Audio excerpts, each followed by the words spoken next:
So hi everyone, it's me, Shadow Lefty here, and just really quickly, I just want to be saying sorry for kind of not having a video out this morning, but I'm going to be trying a new thing, and there will probably be a poll, but with that said, my reaction is going to be to Film Theory, I Solved the FNaF Movie. And it's not the way that you're going to be expecting it as. I'm very heavy. It's been so many years. Long have I waited. Finally, it's my turn.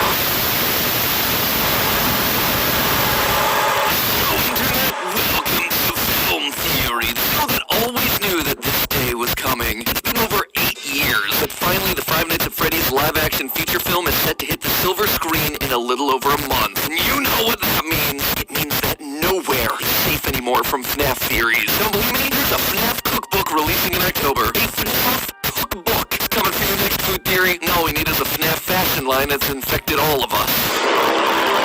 Oh, my sweet stars, what have I done? But for as funny as it is for Film Theory to take another toy out of the toy box of Game Theory and claim it as our own, see also Sonic, Mario, and Last of Us in this year alone, in all seriousness, we are way overdue for a theory breaking down our predictions for this movie. And believe me, there is plenty to talk about. If you're on YouTube and you somehow missed the phenomenon that is Five Nights at Freddy's, how? Like, genuinely, how? I need to know your secrets. This series exploded about a decade ago, with every Let's Player on the platform screaming their heads off over the haunted animatronics hunting us down in the ruins of a dilapidated pizzeria. But while the scares certainly got us started, it's the story that's kept us going. What's helped the series persist for as long as it has been its incredibly mysterious story told through scraps of information and obscure environmental details. Heck, 60 episodes later on Game Theory, and we are still trying to decode this thing. Really? It's only been 60? Feels like there gotta be 100 at this point. And this new FNaF movie seems to be staying true to the franchise's roots. Not in terms of the lore necessarily, but in terms of the cryptic storytelling. There is a ton of information packed into the few short minutes of trailer footage that we've seen so far. Enough that I believe we can predict the entire plot of this new movie, right down to the shocking twist ending that's gonna leave you devastated. If you think this movie has itself a happy ending with everyone smiling and living happily ever after, then clearly you have not been paying attention. So today,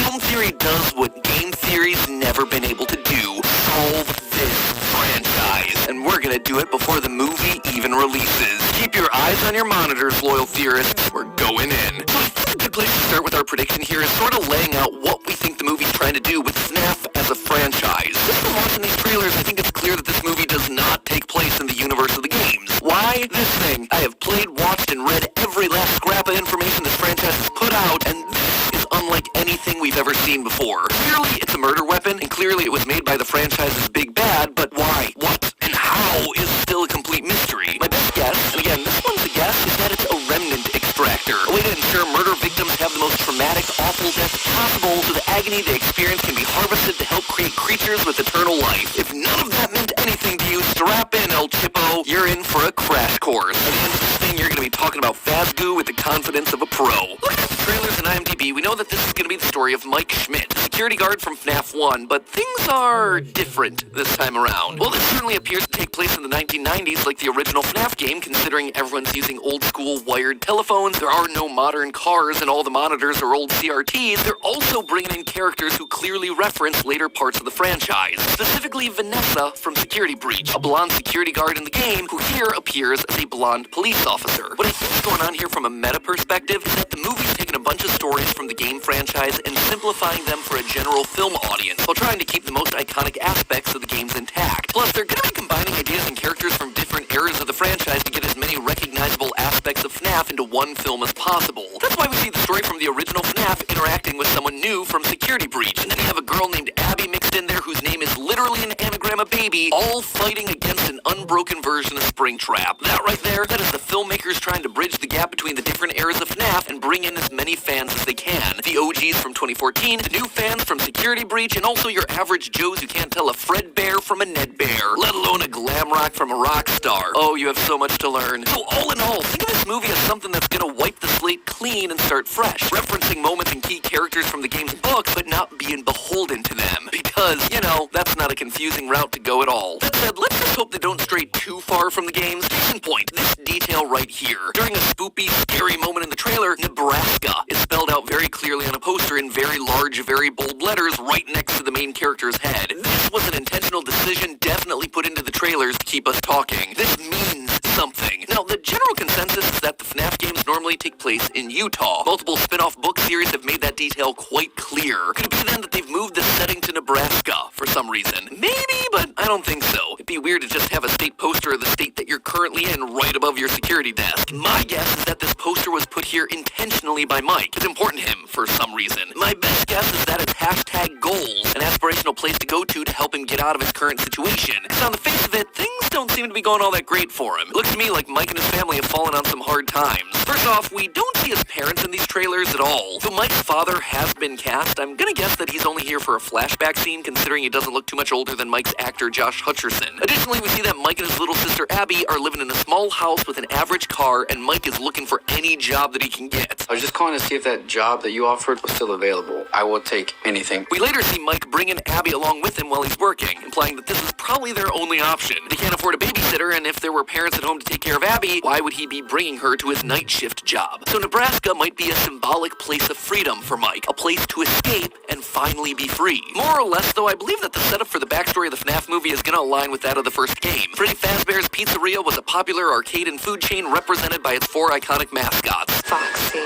Bonnie, Chica, and Freddy. However, they're not the only ones here. Seems that some of the children encountered another animatronic, a large yellow bunny rabbit that's separate from the other 4, as we see in a drawing here on the wall from this shot. This was a costume used by the owner of the establishment, William Afton, an outfit that he would use to get closer to the kids, which honestly is creepier in a movie than it was in the games. You know, just your typical yellow bunny friend holding hands with 5 kids, which, when you're talking in horror movie speak, is code for he killed those kids, stuffed them into suits, and eventually turned them into haunted robots. Also, just to call it out here, I originally thought that there was going to be something hidden in this wall of drawings beyond just the obvious. I mean, it is the perfect spot to sneak in little bits of hidden lore, but the more that we've seen of the wall in other trailers, there doesn't actually seem to be that much of anything here, sadly, and honestly surprisingly considering the franchise we're talking about. Speaking of Yellow Bunnyman, the trailers seem determined to convince us that the person we expected to play the franchise's big bad isn't actually playing the villain. Despite rumors that he would be playing our resident Urkel murder man William Afton, in the trailers Lillard's character is clearly labeled as Steve Raglan, career counselor. But here's the rub. If there's one thing we've learned here on film theory over the past decade, it's that trailers can be manipulated to create mystery or confuse timelines. See also Morbius and Infinity War, just to name 2 key examples. And here, I think we're being presented with the exact same sort of misdirect. In fact, I'm almost 100% confident that I can prove it beyond a reasonable doubt. First, Matthew Lillard confirmed that he signed a 3-picture deal to star in more than one FNaF movie. And unless Steve Raglan's a new character that Blumhouse is just really hype about, I expect that deal was to play Afton. However, far more convincingly, we have this scene from the trailer where a young boy is seen getting kidnapped in the middle of the woods. Based on the film's official website, the synopsis reads that Mike is still, quote, haunted by the unsolved disappearance of his younger brother more than a decade before. And we know, based on casting, that the brother's name is Garrett. Now, the actor playing this kid Garrett is named Lucas Grant. Hopping over to Instagram, Grant commented on a post by Matthew Lillard saying that it was great to work with him and that he's much nicer than his character. Now tell me, why would a young actor playing a kidnapped boy have any reason to interact with a career counselor? He wouldn't. The only way they interact is if Matthew Lillard, Steve Raglan, William Afton, call him whatever you want, was kidnapping that kid. In other words, in this movie, a big final reveal will be that Matthew Lillard kidnapped Mike's brother. This would actually parallel some key moments from the original novel, where William Afton acts under a pseudonym, Dave Miller, and has the perfectly normal mundane job of security guard for an old abandoned mall, a job that allows him to supervise the comings and goings around Freddy's. That way, when kids start poking around, he's able to hop into the suit, get it, hop, because he's a rabbit, hop into the suit and try to scare him away, just like we see him doing here. And lastly, in the novels, he also kidnapped a kid prior prior to becoming a crazed serial killer. Honestly, a lot of the details here line up. Now, before we start jumping from video to keep tabs on Freddy and the gang with more plot predictions, let's take a moment to thank a service that I bet Mike wishes he had. Our sponsor for this portion of today's video, Google Meet. Gotta be honest with you guys, when Google reached out to us wanting to partner to talk about their video calling app, Google Meet, I was definitely surprised. Quality's incredible, and it's easy to use. What more do you need? Again, go check out Google Meet by clicking on the link in the description. One last big thank you to Google Meet for sponsoring this portion of the video. And now let's put back on our employee uniforms and head back out to the pizzeria to figure out what exactly is going on in Five Nights at Freddy's. So really, when we look at a lot of the clues coming from these trailers, the story is largely what you'd expect. There's a string of children disappearing from the pizzeria, resulting in Freddy Fazbear's shutting down. Judging from both the kids drawing on the wall and this shot from the trailer, looks like Afton killed 5 children, as we'd expect from the lore of the first game. Our favorite bunny-themed serial killer hid the bodies of the kids inside the animatronic suits, and in so doing trapped their souls inside the robots forever. And we know that they're sticking with that specific part of the lore based on the jump scare here. It is so good every time I see it. Children's hands popping out of animatronic mouths. Not only is it terrifying, it tells us that he definitely hid the bodies inside there. But now recently, people have been poking around the old abandoned pizzeria. As we see in the most recent trailer, some small-time criminals break in, intent on robbing the place and trashing it up for fun. I believe that sequence is probably going to be the beginning of the film. These characters breaking in before they're met with a terrible fate. The possessed animatronics come to life and kill them as they're mid-crime, not only showing the audience early on that these things are terrifying, but also creating a giant problem for Afton, who now risks having more people poking around his old murder den. Hoping to prevent future break-ins and deeply uncomfortable questions about his past, Afton decides to hire a security guard to keep an eye on the place during the night. His first option doesn't exactly work out all that well, but not to be deterred, our plucky mass murderer tries and tries again to find someone who will keep the building safe. Enter our main character of the movie, Mike Schmidt. Mike will do anything for cash. Based on these 2 shots from the first trailer here, we know that Mike has a history of working as a security guard, but likely he got carried away in a previous role, resulting in him getting fired. Desperate for cash and with no one willing to hire him, Mike takes a job as the night shift security guard at Freddy Fazbear's, bringing his sister Abby with him. Seems like things aren't too strange starting off. Though it's certainly creepy, they explore the pizzeria without much of an issue, until of course there's a knock at the front door. Mike goes out and meets Vanessa, a police officer with a strange interest in the building. In fact, she seems to know a lot about Freddy's. In the 80s, kids went missing. The police searched Freddy's top to bottom. They never found them. That's why the place shut down. Looks like somebody watched our complete timeline. Soon, as creepy occurrences start happening all across the pizzeria, Mike realizes what he's gotten himself into. There are ghost children possessing giant robots. Thanks for the heads up. And here's where the stakes get higher. Obviously, the animatronics are going to pose a danger to both Mike and Vanessa, but their well-being isn't going to be the only thing on the line during this movie. Throughout the trailers, we see shots of Abby going off to explore the pizzeria alone and ultimately hiding from Foxy in the ball pit. Let's just hope that she doesn't time travel. In all seriousness, though, somehow Abby will befriend the animatronics, especially the leader, Golden Fredbear, a character that, you'll notice, never appears anywhere except for in shots with her. Why does she befriend them? Or rather, why do the animatronics choose to befriend Abby? Well, What do they want? They want to make her like them. yep, the animatronics want to add another member to their ranks, and that is going to be the big driving factor for this movie. Mike and Vanessa are going to rush to try to solve the mystery of the kids' disappearance and put their spirits to rest, hopefully with plenty of time to save Abby. The scenes where we see Mike interacting with the kids outside the pizzeria, I believe that this is where Mike is trying to put the pieces together and is speaking to the spirits in something like his dreams. Of course, William Afton does not want this to happen and has to get himself physically involved, disguising himself in his old Springtrap costume and chasing Mike and Vanessa around in an attempt to silence them in the big scary action set pieces. Afton will likely capture and injure Vanessa at some point, considering that we see a yellow rabbit hand grabbing Vanessa's neck here and Mike sitting by Vanessa in the hospital looking concerned. So that's the main setup for what I see happening in the movie, but what about the big twist? There's always got to be some sort of a big twist in FNaF. Well, I believe that it comes with the identity of some of the spirits. You see, we actually get a pretty good idea of which spirits possess which animatronic bodies from this shot in the trailers. It's pretty obviously telegraphed. Bunny hair kid is Bonnie, redhead with pirate claw is Foxy, the girl wearing all yellow is Chica, and the boy with the top hat is Freddy. As for the last kid though, well, the obvious thought was that he was going to become the mysterious Golden Freddy. I think that's what I and everyone else assumed when we saw that first trailer. But now,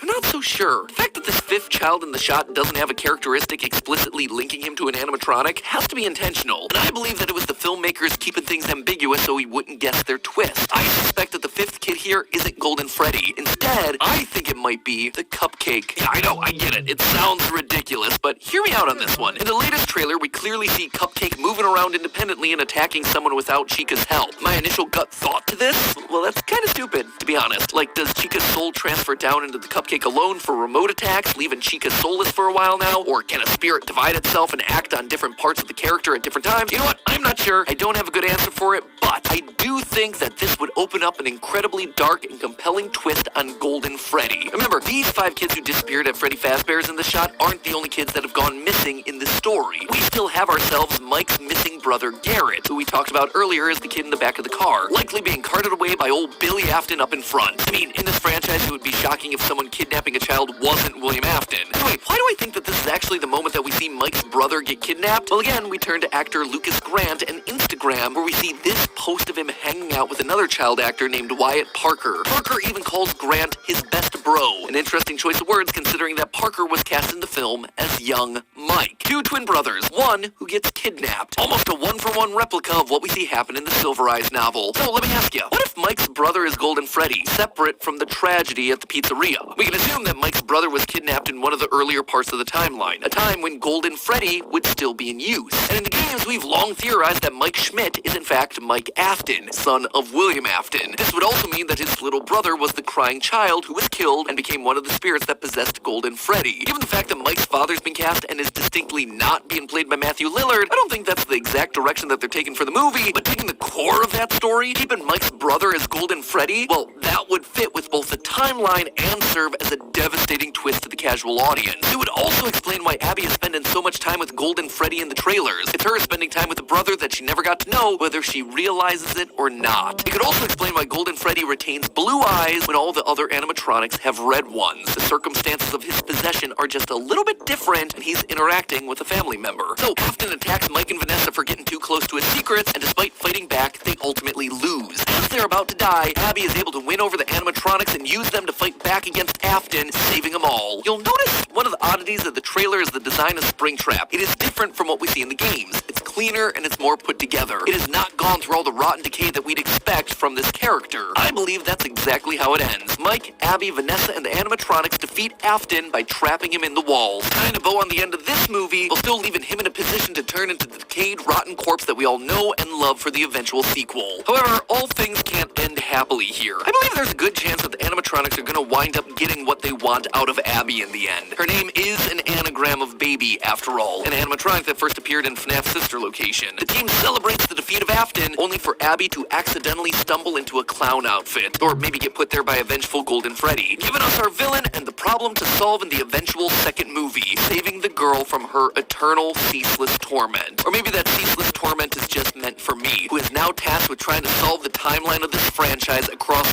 multiple channels. Truly, the animatronics have taken another victim. But hey, that's just a theory. A film theory. And cut.